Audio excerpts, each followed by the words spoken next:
ఆ రోజు వస్తున్నాం. సోషల్ మీడియాలో ఒకటే ఇది ఇప్పుడు అంటే వస్తున్న న్యూస్ అంటే బన్నీ గారు సుకుమార్ గారిది ఇష్యూ వద్దాం నడుస్తున్నట్టుంది. ఫస్ట్ అదే, కాదు, అదే. ఇది అవ్వకూడదాం ఫస్ట్. అదే. అంటే చెప్పండి. అంటే ఇది నిజమా? లేకపోతే ఏమన్నా షూటింగ్ ఏం ప్రాబ్లమ్ లేకుండా నడుస్తుందా? ఏంటి అసలు? ఇప్పుడు నేను దాని గురించి మాట్లాడాననుకో, నా సినిమా మొత్తం ఈ ఆయ మొత్తం ఎళ్లి దాని గురించి రాస్తారు. అంటే గడ్డం తీసేశారు. ఆ గడ్డం గురించి అని చెప్పేసి. ఇక ఆయన ఆల్రెడీ మైక్ పెట్టుకొని సార్ గడ్డం గురించి చెప్పండి సార్. అంటే టు బీ హానెస్ట్ నాకు మొన్న ఏదో ఆర్టికల్ ఎవరో ఫ్రెండ్ పంపితే చదివాను 2, 3 ఆర్టికల్స్. ఇప్పుడు లోపల ఏం జరుగుతుంది అనేది బన్నీ గారు, సుకుమార్ గారి తర్వాత ప్రొడ్యూసర్స్ తర్వాత అత్యంత సన్నిహితంగా తెలిసింది నాకే. It's a very very simple and చాలా మేము ఆ ఆర్టికల్ చూసుకొని నవ్వుకునే సిచ్యువేషన్‌లోనే ఉన్నాం మేమందరం అయితే. రెండోది ఏంటంటే మాకు పబ్లిసిటీ బాగా వస్తుంది. Free publicity. Let it go అనేది ఉంది మాకైతే. ఇట్స్ ఎ వెరీ క్లియర్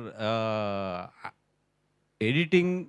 ఎందుకంటే బన్నీ గారి వర్క్ కరెక్ట్‌గా చూస్తే మాకు 15 డేసే ఉంది. ఒక క్లైమాక్స్, ఒక సాంగ్ చేయాలి ఆయన అంతే. మిగతాదంతా అయిపోయింది. ఎక్కువ వర్క్ ఆయనదుంది. ఎవరిది ఆయనదుంది. ఎందుకంటే ఆయన డేట్ల మధ్యలో ఏప్రిల్, మేలో కొన్ని డేట్లు క్యాన్సిల్ అయినాయి అక్కడ. దానివల్ల ఏంటంటే ఎక్కువ వర్క్ ఆయనది మిగిలింది మాకు. బన్నీ గారిది హానెస్ట్‌గా 15 డేసే ఉంది. 15-17 డేస్ అంత ఉంది వర్క్ అంతే.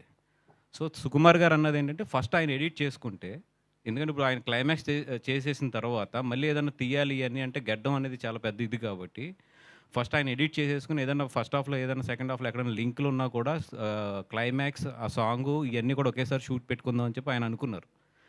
ఒక ఎడిటింగ్ అంటే 30-35 డేస్ గ్యాప్ ఉంది. అండ్ మధ్యలో ఈ నా 5 డేట్లు కూడా ఉన్నాయి. ముందు ఆయన వర్క్ కూడా అవగొట్టాలి. సో 30-35 డేస్ గ్యాప్ ఉన్నప్పుడు బన్నీ గారు ఆయన ఫ్యామిలీతో వెళ్ళడానికి ఇట్లీకి ఆయన ఏదో కరెక్ట్‌గా లెక్కేసుకొని 1 మంత్లో వచ్చేటట్లు గీసుకున్నాడు ఆయన. దాన్ని అసలు బీభత్సం చేసి యాహ్!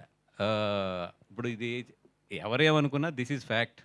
అండ్ సుకు అనే అతను బన్నీ గారికి గానీ, నాకు గానీ లైఫ్‌లో we have a special bonding. మేము అంటే అది ఒక చెప్పలేని ఎమోషన్ అంతే సుకు అనేది. ఇంకో 6 నెలలు షూటింగ్ తీసినా బన్నీ గారు వెళ్తారు అంతే అది. ఎందుకంటే 'పుష్ప' అనేది వాళ్ళిద్దరి లైఫ్‌లో ఏంటి, ఎంత రిమార్క్ అనేది వాళ్ళు దాని 'పుష్ప' అనే ప్రోడక్ట్ వాల్యూ తెలియకుండా ఇక్కడి వరకు రారు. వాళ్ళు అంత జర్నీ చేసినోళ్ళు ఆళ్ళెవరు చిన్నపిల్లలు కూడా కాదు ఆళ్ళిద్దరూని. సో ఏదైతే ఇది వస్తున్నాయో ఇయన్నీ కూడా జస్ట్ టు బీ ఫ్రెండ్ మీరందరూ కూడా ఫ్రెండ్స్ కాబట్టి చెప్తున్నాను కానీ రాసుకోవడానికి ఈట్లికి బాగానే ఉంటుంది కానీ బట్ ఇన్సైడ్ వాళ్ళిద్దరి మధ్యలో మాత్రం అసలు అట్లాంటిది లేదు. అండ్ వాళ్ళ పనుల్లో ఉన్నారు. అండ్ షూటింగ్ కూడా నాకు తెలిసి ఒక పార్ట్ అంటే ఈ ఆగస్ట్ మంత్ ఎండ్‌నో లేతే ఆగస్ట్ ఫస్ట్ వీక్‌లోనే ఎప్పుడో స్టార్ట్ అయిపోతుంది కూడా ఒక షెడ్యూల్. ఇయన్నీ కూడా ఎవరి పనుల్లో ఆళ్ళు ఉన్నాం తప్పితే ఇది మాకైతే పెద్ద ఫాలో అవ్వట్లేదు దాన్ని.